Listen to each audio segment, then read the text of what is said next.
As per hour routine আমাদের আজকের যে ক্লাসটা সেটা হচ্ছে হোমিওপ্যাথি মেডিকেল পেন পিকচার নিয়ে আমরা আলোচনা করব। তা আজকে যে ওষুধটা পেন পিকচার নিয়ে আলোচনা করব সেই ওষুধটার নাম হচ্ছে ইউথ্রেসিয়া অফিসিনালিস। ইউথ্রেস আমরা সংক্ষেপে বলি ইউথ্রেসিয়া। তা এই ইউথ্রেসিয়া কোন কিংডমের ওষুধ, এর যে সোর্স অফ ড্রাগ কোথা থেকে এটা আসে, তাহলে যারা জানেন অনেক বইতে উল্লেখ থাকে ম্যাটেরিয়া মেডিকাতে, এটা হচ্ছে ভেজিটেবল কিংডমের ওষুধ। তা আমরা খানিকক্ষণ আগে আলোচনার মধ্যে বলেছিলাম যে সাধারণত আমরা লক্ষ্য করে দেখেছি যে ভেজিটেবল কিংডমের ওষুধগুলো সাধারণত খুব ডিপ অ্যাক্টিং হয় না, ব্যতিক্রম আছে, প্রচুর ডিপ অ্যাক্টিং মেডিসিনও আছে ভেজিটেবল কিংডমের। তা আমাদের ইউথ্রেসিয়া না শর্ট অ্যাক্টিং না ডিপ অ্যাক্টিং, এটা মধ্যপন্থার একটা মেডিসিন। আমরা ইউথ্রেসিয়ার নাম শুনলেই আমাদের মাথায় একটা জিনিস আসে, সেটা হচ্ছে চোখের উপরে এর ক্রিয়াটা বেশি, অর্থাৎ চক্ষু সংক্রান্ত বিষয়ে তার একটা প্রভাব আছে। তাহলে আমরা আগের দিন একটা ওই কবিতায় হোমিওপ্যাথিক ম্যাটেরিয়া মেডিকেল নিয়ে একটু আলোচনা করেছিলাম। তা কবিতায় হোমিওপ্যাথিক ম্যাটেরিয়া মেডিকেল এই জন্যই বলা যে দুই চার কথার মধ্যে দিয়ে টোটাল ম্যাটেরিয়া মেডিকেল একটা ড্রাগ পিকচার এসে যায়, সেটা অল্প কথার মধ্যে আমাদের মনেও থাকে। তা ইউথ্রেসিয়া বানানটা একটু বলে দিতে হবে। ইউথ্রেসিয়া, ইউথ্রেসিয়া পুরো হচ্ছে ইউথ্রেসিয়া অফিসিনালিস। অফিসিনালিস বানানটা হচ্ছে OFFICINALICS। তাহলে এই যে ওষুধটা ইউথ্রেসিয়া, তার কবিতায় যদি আমরা বলি সেটা হচ্ছে উজলাক্ষী নাম বটে ইউথ্রেসিয়া, আঘাতজাত রোগে হয় ব্যবহার। আমরা আঘাত বলতে আমরা কয়েকটা মেডিসিনের কথা ভাবি।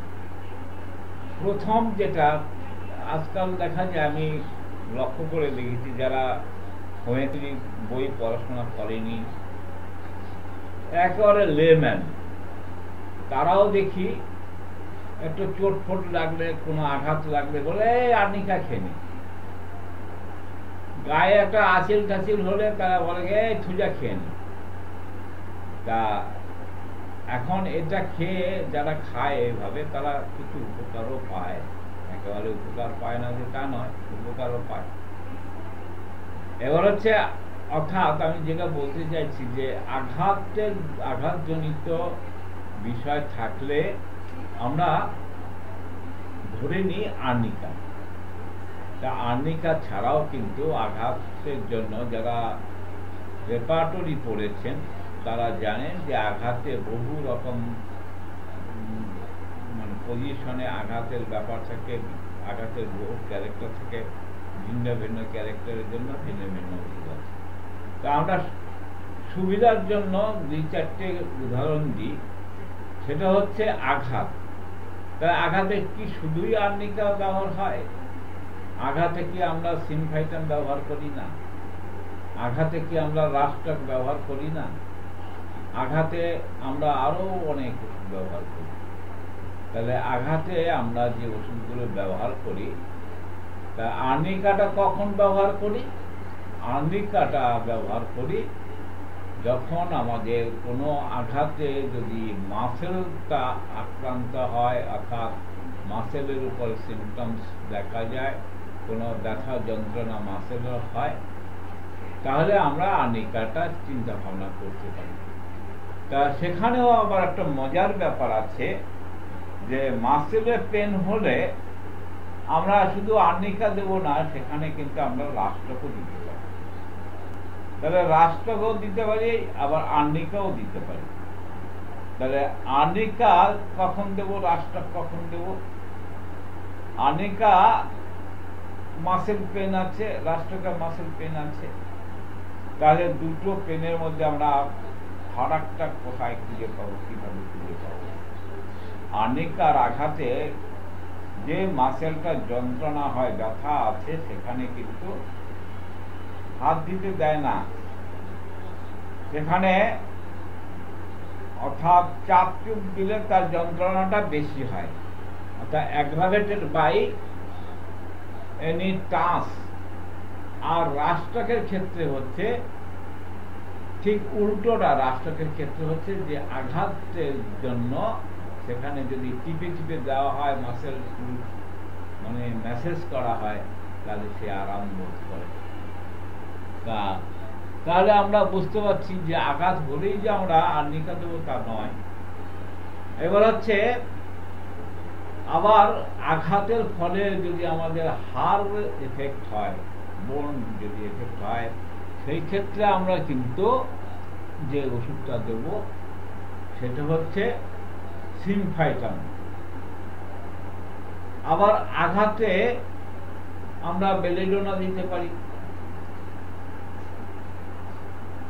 আবার যে কথাটা দিয়ে আমরা শুরু করেছিলাম যে আঘাতে আমরা কিন্তু একটা আর্নিকা ছাড়াও কিন্তু একটা ভালো ওষুধ আছে, তার নাম হচ্ছে ইউথ্রেসিয়া। সেখানে ইউথ্রেসিয়া একটা আঘাতজনিত ওষুধ। Bad effects from falls, bad effects from falls, সেখানে আর্নিকাও আছে, রাষ্ট্রক আছে। আবার সেখানে কিন্তু আমরা ইউথ্রেসিয়ার কথাও চিন্তা করতে পারি। তবে bad effects from falls, contusions আর মেকানিক্যাল ইনজুরিস, এখানে এই যে সিমটমসগুলো, এই সিমটমসগুলো কিন্তু আর্নিকার মধ্যেও আছে, আবার ইউথ্রেসিয়ার মধ্যেও আছে। কন্টিউশনস কথা মানে হচ্ছে সংঘাত, আর মেকানিক্যাল ইনজুরিস কোনো যন্ত্রপাতি দ্বারা যদি কোনো ইনজুর হয়। এবার সেখানেও কিছু বিষয় আছে, সে আঘাতটা কোথায় হলো, ইন্টারনাল অর্গানে না এক্সটার্নাল অর্গানে। তবে mechanical injuries of external part of the body, তবে external part of the body এই যদি হয়, তাহলে আমরা কি ওষুধ দেবো? আমরা সেখানে কিন্তু আর্নিকার কথা চিন্তা করতে পারি, আবার ইউথ্রেসিয়ার কথা চিন্তা করতে পারি।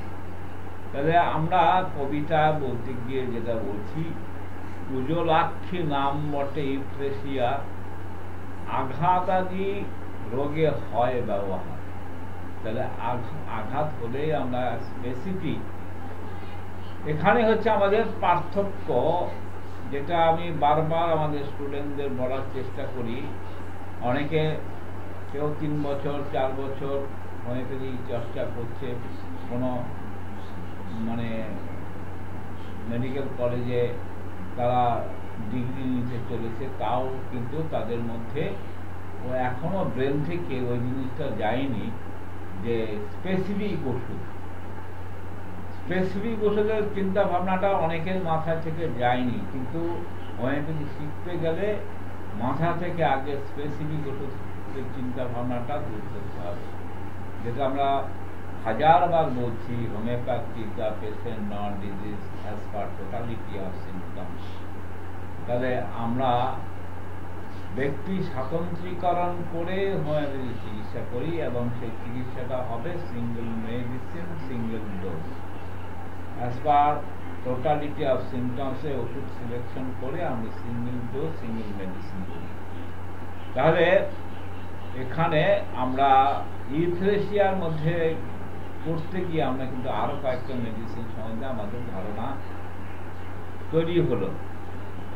তার মানে যেটা আমি প্রথমে বলেছিলাম যে এক গাদা ওষুধ আমাদের পড়তে হবে না, আমরা যেগুলো পড়ব সেগুলোর সঙ্গে তার সঙ্গে কিছু রিলেটেড মেডিসিনগুলো অটোমেটিক আমাদের কাছে এসে যায়, সে সম্বন্ধে আমাদের ধারণা নিতে হবে। আমরা তো 100টা মেডিসিন রেখেছি, 100টা পলিক্রুস মেডিসিন রেখেছি আমাদের কোর্সের মধ্যে, কিন্তু 6 বছরের যে ডিগ্রি কোর্স BHMS তারা 52 না 53টা মেডিসিন পড়ায়, তাও 5-6 বছরের নিয়ে। তা আমাদের সেই তুলনায় আমাদের পরিশ্রমটা একটু বেশি করতে হবে। তা যাই হোক, তাহলে bad effects from falls, contusions or mechanical injuries of external part of the body। এই যে এক্সটার্নাল বডির যে এক্সটার্নাল পার্টে যে আঘাতজনিত ক্ষেত্রে আমরা ইউথ্রেসিয়াটা দেব। এই লক্ষণটা কিন্তু আমাদের আর্নিকার মধ্যে রয়ে গেছে। আমি ভাগ ভাগ করে বুঝিয়ে বলতে পেরেছি যে আর্নিকা কখন দেবো, রাস্টার কখন দেবো, সিমফাইটাম কখন দেবো। তা এগুলো আমাদের কম্পেয়ার করে নিতে হবে। এবার হচ্ছে catarrhal affection of mucous membranes, specially of the eyes and nose. এখানে আমরা একটা জিনিস মানে মনে করে দিতে পারি, যাদের বয়স একটু বেশি আছে তারা খুব সম্ভবত 71 সালে বাংলাদেশে ভারত পাকিস্তানের একটা যুদ্ধ হয়। সেই যুদ্ধের ফলস্বরূপ বাংলাদেশ স্বাধীন হয়। তা পূর্ব পাকিস্তান ছিল, সেটা স্বাধীন হয়ে প্রথমে জয় বাংলা বলে ঘোষিত হলো দেশ, জয় বাংলা দেশ। জয় বাংলা পরবর্তীকালে কনভার্টেড হয়ে সেটা বাংলাদেশ হয়ে গেল। এই জয় বাংলা বা বাংলাদেশের যে যুদ্ধের সময় মানে তৎকালীন পূর্ব পাকিস্তানের সঙ্গে ভারতবর্ষের যে যুদ্ধটা হয়েছিল, সেই যুদ্ধের পরে বহু গোলা বারুদ ব্যবহার ফলে এখন যেমন আমাদের এপিডেমিক আকারে করোনা ভাইরাস সারা পৃথিবী জুড়ে দাপিয়ে বেড়াচ্ছে, তখন কিন্তু আমাদের পশ্চিমবঙ্গ এদের একটা এপিডেমিক আকারে একটা রোগ দেখা দিয়েছিল, তার নাম হচ্ছে জয় বাংলা। জয় বাংলা বলতে বাংলাদেশের যুদ্ধের সময় এটা হয়েছিল, ঘরে ঘরে প্রত্যেকের চোখ দিয়ে জল পড়তো, চোখ লাল হয়ে যেত, পিছুটি কাটতো, করকর করতো, চোখে অসহ্য যন্ত্রণা হতো। তা সেই সময় আমরা কিন্তু একটা জিনিস করতে পেরেছিলাম, সেটা হচ্ছে আমাদের একটা স্পেসিফিক হিসাবে আমাদের একটা ওষুধ আমরা ব্যবহার করেছি, সেটা ছিল ইউথ্রেসিয়া। তা আমরা হোমিওপ্যাথি কোনো স্পেসিফিক ওষুধ হয় না, কিন্তু কিছু কিছু ক্ষেত্রে কমন সিমটমস যখন এপিডেমিক আকারে দেখা যায়, তখন কিছু কমন সিমটমস নিয়ে কিছু ওষুধ নাড়াচাড়া করা যেতে পারে, ব্যবহার করা যেতে পারে। যেমন ভারতবর্ষের যে নিউ দিল্লিতে যে হোমিওপ্যাথি গবেষণা কেন্দ্র আছে, central research institute of homeopathy, তাদের নির্দেশ মতো আমাদের কিন্তু একটা ওষুধ করোনা ভাইরাসের একটা স্পেসিফিক ওষুধ বলা হয়েছিল অ্যাজ এ প্রিভেন্টিভ মেডিসিন হিসাবে, সেটা ছিল আর্সেনিক অ্যালবাম। তা অনেকে যারা হোমিওপ্যাথি চর্চা করেছেন তারা হয়তো ভাবতে পারেন যে হোমিওপ্যাথিতে কোনো স্পেসিফিক ওষুধ হয় না, তাহলে কি করে এই ভারত সরকারের মতো একটা প্রতিষ্ঠান কি করে আর্সেনিক অ্যালবামকে অনুমোদন দিল করোনা ভাইরাসের মানে প্রিভেন্টিভ মেডিসিন হিসাবে প্রোটেকশনের জন্য, তারা কি করে অনুমোদন দিল? তা আমরা বহু এই এপিডেমিক রোগ দেখেছি, এবং সেই এপিডেমিক রোগের ক্ষেত্রে কিন্তু হোমিওপ্যাথি কিছু স্পেসিফিক মেডিসিন অটোমেটিক এসে যায়। সেটা হচ্ছে যেহেতু কমন পাবলিকের মধ্যে কমন সিমটমস হিসেবে কিছু দেখা যায়। সেই জন্য মেডিসিনটাও একটা কমন মেডিসিনে এসে যায়। তা আমরা সেই বাংলাদেশের যুদ্ধের সময় কিন্তু আমরা ইউথ্রেশিয়াটাকে একটা কমন মেডিসিন হিসেবে ব্যবহার করেছি। তাহলে ইউথ্রেশিয়ার যে রেড লাইন সিমটমস বা প্রমিনেন্ট সিমটমস, সেই সিমটমসটা হচ্ছে catarrhal affection of mucous membrane, specially of the eyes and nose. তা profuse acrid lacrimation with profuse blood coryza। এখানে এই যে কি বলা হলো যে আমাদের যে মিউকাস মেমব্রেন গুলো আছে সেটা বেশি এফেক্ট হয়, সেটা বেশি আক্রান্ত হয়, আর তার ফলে হয় কি প্রফিউস অ্যাক্রিড ল্যাক্রিমেশন। অ্যাক্রিড কথা মানেটা হচ্ছে হাজাকর, ল্যাক্রিমেশন মানে হচ্ছে চোখ দিয়ে জল পড়া, ল্যাক্রিমেশন। তা চোখ দিয়ে জল পড়া আমাদের অনেক মেডিসিন আছে, নেকটামিউল আছে, অ্যালিয়াম সেপা আছে, অ্যাকোনাইট আছে, ড্রাইনিয়া আছে, বহু মেডিসিন আছে। তা এখানে যে নাক দিয়ে চোখ দিয়ে জল পড়া আরেকটি মেডিসিন আছে, একেবারে আমরা আগের দিনও বোধহয় একটু আলোচনা করেছি, সেটার নাম হচ্ছে অ্যালিয়াম সেপা। অ্যালিয়াম সেপা উদাহরণ হিসাবে আমরা বলেছিলাম যে পেঁয়াজ কাটার সময় যে হাজাকর, চোখ জ্বালাকর যে অনুভূতিটা হয় সেটা অ্যালিয়াম সেপাতে রয়েছে। তা এখানে আমরা দেখলাম ইউথ্রেশিয়াতেও কিন্তু নাক দিয়ে চোখ দিয়ে জল পড়া একটা প্রবণতা আছে। তাহলে আমরা কোন ওষুধটা দেব? একটা রুগী আমাদের কাছে এলো, আসার পরে তার নাক দিয়ে চোখ দিয়ে জল পড়ছে, আমরা পড়েছি যে অ্যালিয়াম সেপাতে হরহর করে জল, নাক দিয়ে জল পড়ে, হাজাকর জ্বালা হয়, অ্যাক্রিড হয়। আবার এখন পড়তে গিয়ে দেখছি ইউথ্রেশিয়াতে ঠিক একই লক্ষণ। তাহলে আমরা ইউথ্রেশিয়া দেব না অ্যালিয়াম সেপা দেবো? আমরা তো যেহেতু হোমিওপ্যাথ, আমরা তো অ্যালোপ্যাথির মতো কম্বিনেশন ওষুধ দিতে পারি না, বা আমাদের ভারতবর্ষের কিছু চোরাপ্যাথ আছে, হোমিওপ্যাথির নামধারী কিছু চোরাপ্যাথ আছে যারা একসঙ্গে 4-5টা করে ওষুধ দেয়।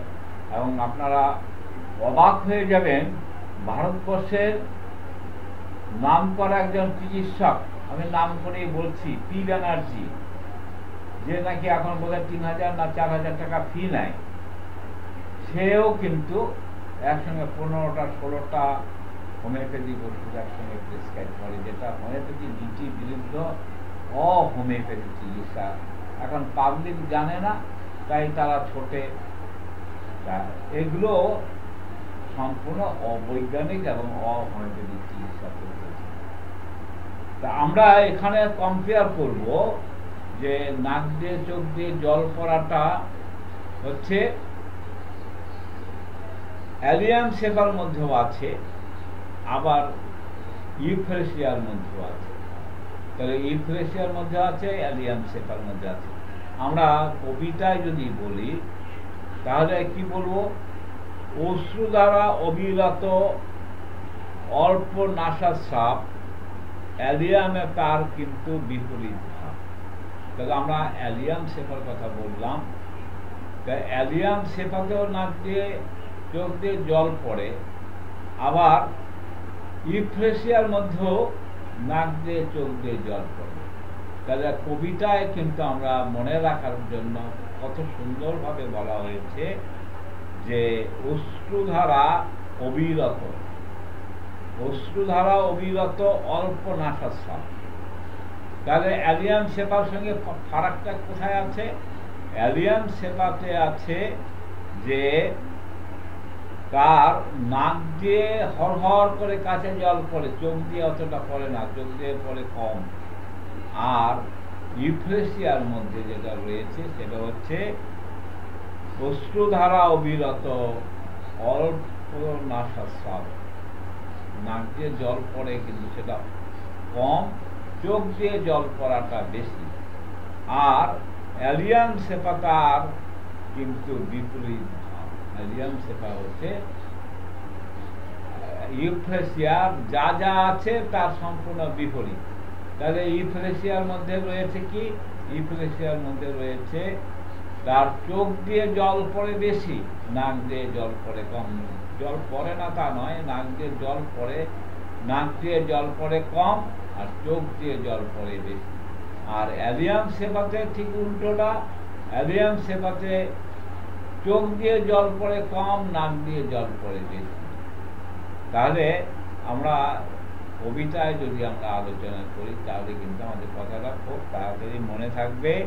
এটা হচ্ছে অশ্রুধারা অবিরত অল্প নাশা স্রাব, অ্যালিয়াম তার কিন্তু বিপরীত ভাব। তাহলে অ্যালিয়ামে তার সম্পূর্ণ বিপরীত ভাব রয়ে গেছে।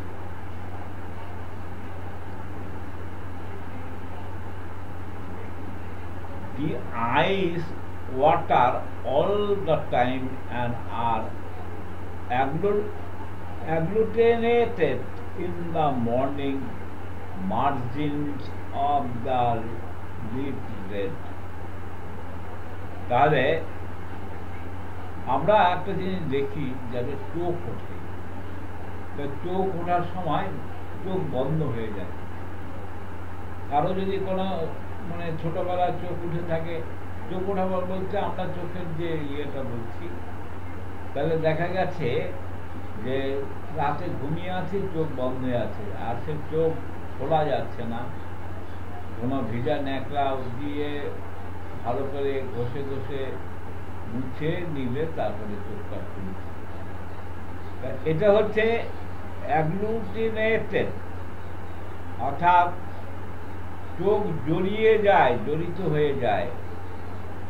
আর সেটা কখন হয়? In the morning. তাহলে এই সিমটমসটা কার আছে? সেটা হচ্ছে ইউফ্রেসিয়ার মধ্যে। আর একটা লক্ষণ যেটা রয়েছে, মার্জিন অফ লিড রেড, চোখের যে মার্জিনটা সেটা হচ্ছে রেড, লাল বর্ণের। সোলেন, ফুলো ফুলো ভাব, বার্নিং, জ্বালা কর, profuse fluid coryza in morning with violent cough and abundant expectoration. কি হচ্ছে? বার্নিং হচ্ছে, প্রফিউজ ফ্লুয়েন্ট করাইজা মানে অবিরত সাবলীল যে স্রাব বেরোয়, সর্দির যে স্রাব, সাবলীল স্রাব বেরোয় কখন? In the morning with violent cup, সেই সঙ্গে প্রচণ্ড কাশি থাকে। অ্যান্ড অ্যাবান্ডেন্ট এক্সপেক্টোরেশন মানে অ্যাবান্ডেন্ট এক্সপেক্টোরেশন মানে সীমাহীন, অনবরত তার বয়ার বেরোতে থাকে। আর এটা অ্যাগ্রাভেশনটা কখন হয়? অ্যাগ্রাভেশনটা হয় from exposure to warm south wind. South মানে দক্ষিণ, দক্ষিণের হাওয়াতে। সেই কোন সময় দক্ষিণে হাওয়া হয়? ফাগুনের সময়। সে দক্ষিণের হাওয়াতে তার এটা বেশি হয়। when attempting to clear the throat of the offensive mucus in the morning. কি হয়? অনেক সময় আমরা চেষ্টা করি কাশি কেসে কেসে গলাটা খাকানি দিয়ে গলা পরিষ্কার করার চেষ্টা করি, তখনই তার বেশি হয়। আর কি? Offensive mucus in the morning, offensive দুর্গন্ধযুক্ত যে কফটা হবে দুর্গন্ধযুক্ত, সেটা হচ্ছে কখন? Morning. Gagging until the vomits, gagging গলা দম বন্ধ হয়ে হওয়ার মতো অবস্থা। Until the vomits the breakfast just eaten, অর্থাৎ ব্রেকফাস্ট খাওয়ার পরে, জাস্ট খানিক্ষণ আগে ব্রেকফাস্টটা খাওয়া হয়েছে, খাওয়ার পরে সেই খাওয়ারটা যতক্ষণ পর্যন্ত বমি না হবে ততক্ষণ পর্যন্ত তার কাশি থাকবে। ব্রেকফাস্ট, ব্রেকফাস্ট কথাটা এলো কেন? ফাস্টিং, ফাস্টিং মানে হচ্ছে আমাদের যেটাকে বলা হয় উপোস করা। তাহলে উপোস আমরা কখন উপোসটা করলাম? আমরা রাত্রিবেলা খেয়েছি, সারা রাত কিছু খাইনি, সকালবেলাও কিছু খাইনি, চা বিস্কুট হয়তো খেয়েছি। এবার যখন যে খাবারটা খেলাম, তাহলে আমি ব্রেক করলাম। কিসের ব্রেক করলাম? ফাস্টিং এর ব্রেক করলাম। অর্থাৎ আমি সারা রাত ফাস্টিং এ ছিলাম।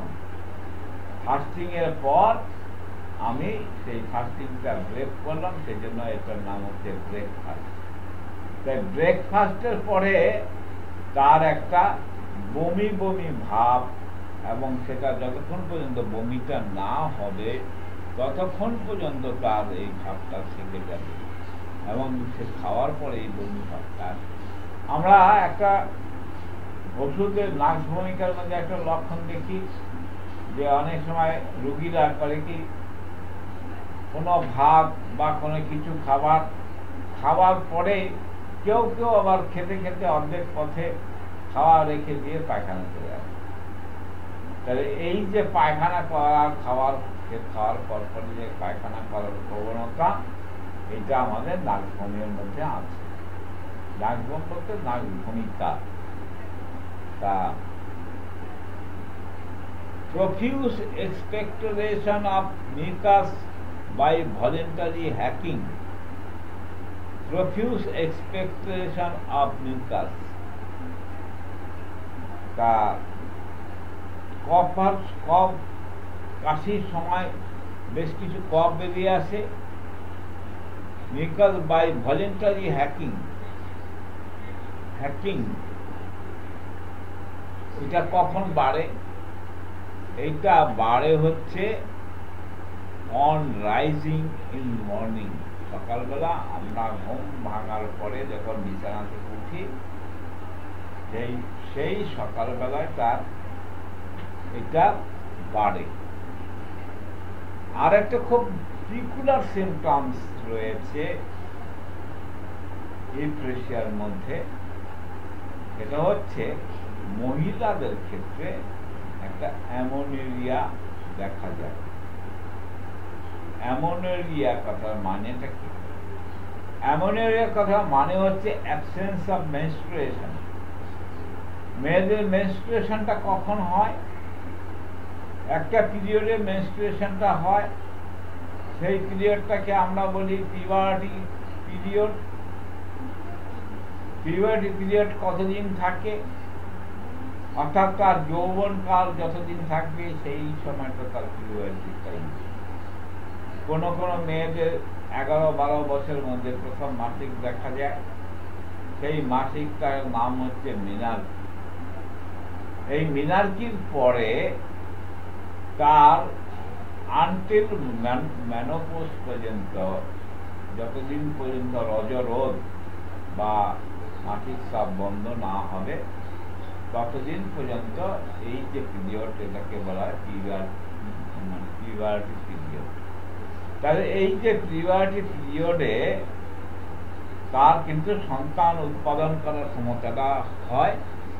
তা আর যদি কারো কোনো কারণে যদি অ্যামোনেরিয়া হয়, তাহলে কিন্তু তার সন্তান উৎপাদন করার ক্ষমতা লোপ পায় বা থাকে না। তাহলে আমরা এখানে দেখলাম যে ইউথ্রেশিয়ার কিন্তু একটা সিমটমস আছে, তাকে বলা হয় অ্যামোনেরিয়া। অ্যামোনেরিয়া কথা মানে হচ্ছে অ্যাবসেন্স অফ মেনস্ট্রুয়েশন।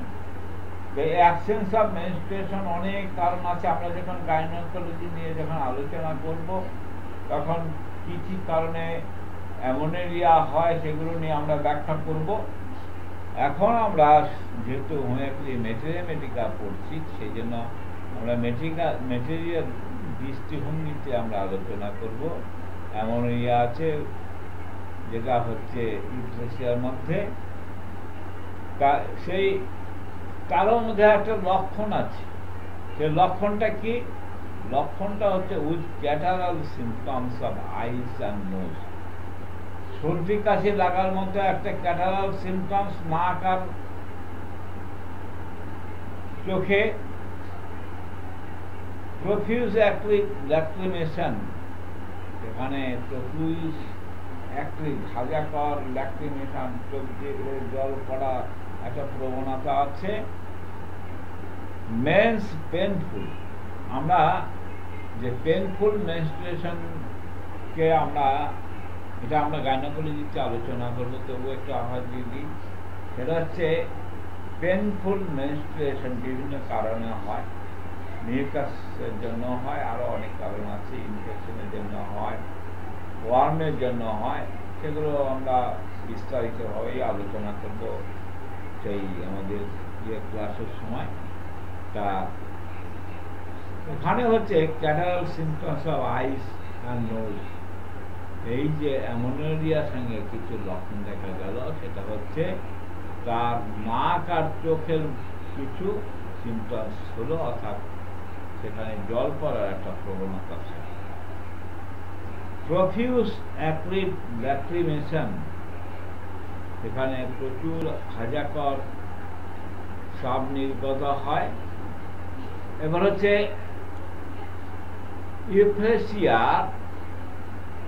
ইউফ্রেসিয়ার মেনস্ট্রুয়েশন কেমন হবে? ইউফ্রেসিয়ার মেনস্ট্রুয়েশন হবে শর্ট লাস্টিং, অনলি 1 day। এই খানিকক্ষণ আগে সোমনাথ বাবু আমাদের একটা প্রশ্ন করেছিলেন, উনি নতুন, সেই জন্য আমার পক্ষে একটু অসুবিধাই হচ্ছিল।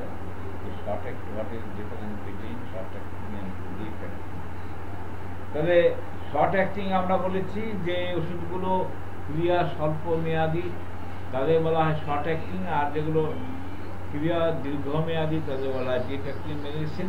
তাই এখানে আমরা ইউফ্রেসিয়ার মধ্যে যেটা ছিলাম সেটা হচ্ছে ইউফ্রেসিয়া তার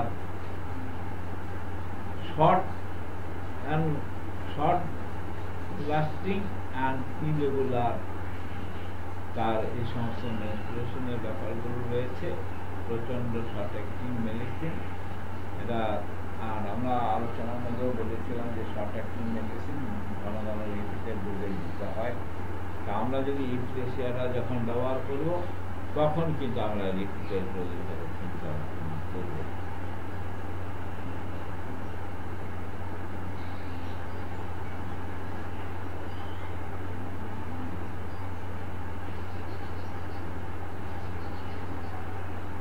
তাহলে ইউফ্রেসিয়া মেনস্ট্রুয়েশনটা কেমন হবে? মেনস্ট্রুয়েশন হবে যে পেইনফুল মেনস্ট্রুয়েশন অথচ রেগুলার।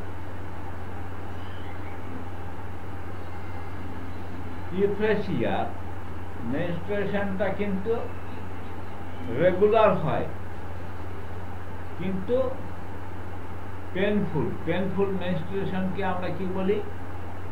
আমরা বাংলা ভাষায় বলি বাধক ব্যথা, আর ইংরেজিতে আমরা বলি ডিসমেনোরিয়া, অর্থাৎ মেডিকেল টার্মে হচ্ছে ডিসমেনোরিয়া। আমরা ডিসমেনোরিয়া, অ্যামোনেরিয়া, ক্রিপ্টোমেনোরিয়া, মেনস্ট্রুয়েশনের বিভিন্ন রকম পর্যায় নিয়ে আমরা গাইনোকোলজিতে আলোচনা করব, সেই জন্য এখন এই সমস্ত আমরা আপাতত আলোচনা করছি।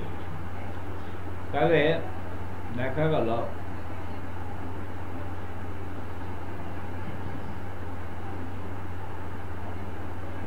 ইউফ্রেসিয়া হচ্ছে একটা শর্ট অ্যাক্টিং রেমেডি, সেই জন্য লাস্টিং করে অনলি 1 day। এটা আমরা ড্রাগ রিলেশনের যে লিস্ট পাঠিয়েছি সেখানে পেয়ে যাবেন, তবু আমরা আপনাদের সুবিধার জন্য বলে দিচ্ছি। সেটা হচ্ছে মানলি অনলি 1 day হচ্ছে তার ক্রিয়াটা থাকে, অনলি 1 day। আর কি এক্সেসিভ ল্যাক্রিমেশন ডিউরিং কাফ, কাশির সময় প্রচুর পরিমাণে ল্যাক্রিমেশন হবে, কাফ থাকবে, অনলি ইন ডে টাইম, শুধু মাত্র দিনের বেলা তার হবে, কিন্তু সেটা হচ্ছে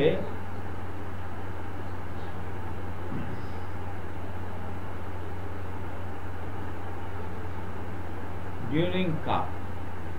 কাশির সময়, cup only in the day time, শুধুমাত্র দিনের বেলায় তার কাশিটা। এবার আসে যাক রিলেশনশিপ। আমরা খানিকক্ষণ আগেও আলোচনা করেছিলাম যে আমাদের হোমিওপ্যাথি প্র্যাকটিস করতে গেলে একটা বিষয়ে খুব সতর্ক থাকতে হবে, সেটা হচ্ছে ড্রাগ রিলেশন। আর ড্রাগ রিলেশন বহু পণ্ডিত ব্যক্তি ও ভুল হয়ে যায়, তারা মনে রাখা সম্ভব নয়, কিন্তু আমাদের তা মনে রাখার চেষ্টা করতে হবে। মনে যদি না থাকে চার্ট তৈরি করে টেবিলের উপরে লিখে দেবেন, তাতেও আপনার অন্তত ভুল ভাল হওয়ার সম্ভাবনা নেই। তাহলে রিলেশনে দেখাচ্ছে similar to pulse in affection of the eyes. চোখের যদি কোনো কোনো ব্যাধি হয় তাহলে পালসের সঙ্গে এর একটা সাদৃশ্য রয়ে গেছে।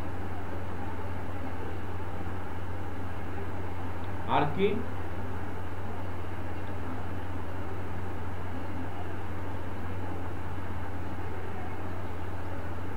এবার যে পালসের যে বিপরীত ধর্ম সেটা হচ্ছে অ্যালিয়াম সেপা ইন ল্যাক্রিমেশন করাইজা এবং ল্যাক্রিমেশনের ক্ষেত্রে হচ্ছে সম্পূর্ণ বিপরীত ধর্মী, অর্থাৎ যা যা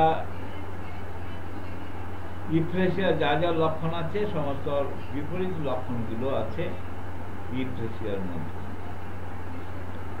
এবার আসা যাক অ্যাগ্রাভেশন। অ্যাগ্রাভেশনটা কখন হয়? In the evening, in bed, indoor, warm, moisturiser, after exposure to south উইস হোয়েন টাস। তাহলে আমরা লক্ষ্য করলাম যে অ্যাগ্রাভেশনটা কখন হয়। অ্যাগ্রাভেশনটা হয় হচ্ছে in the evening, in the indoor, warm moisturizer, after exposure to the south wind, when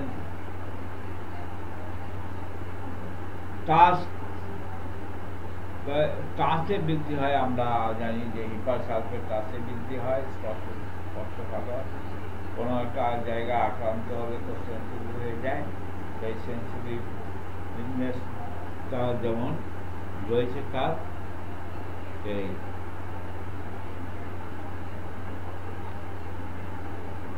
exposure to south wind when touch, এই লক্ষণগুলো আমরা হিপার সালফারের মধ্যেও দেখতে পাই। অনেকে গুলিয়ে ফেলতে পারেন যে সালফার আর হিপার সালফার একই গোত্রের একই ওষুধ, তা নয়, এটা সম্পূর্ণ বিপরীত ওষুধ। এবার আসা যাক কবিতাতে আমরা আর কি পেলাম। দিবসেতে শুধু তার কফের সময় নয়নেতে ফুল দেখো কখন বা হয়, অর্থাৎ তার যে কফটা, সে কফটা দিনের বেলায় বেশি হয়। আর একটা আনকমন পিকুলার সিমটমস রয়েছে, সেটা হচ্ছে নয়নেতে ফুল দেখো কখন বা হয়, অর্থাৎ চোখে তার পাস ফর্মেশনের একটা প্রবণতা রয়ে গেছে। এই পাস প্রবণতা থাকার ফলে কি হচ্ছে যে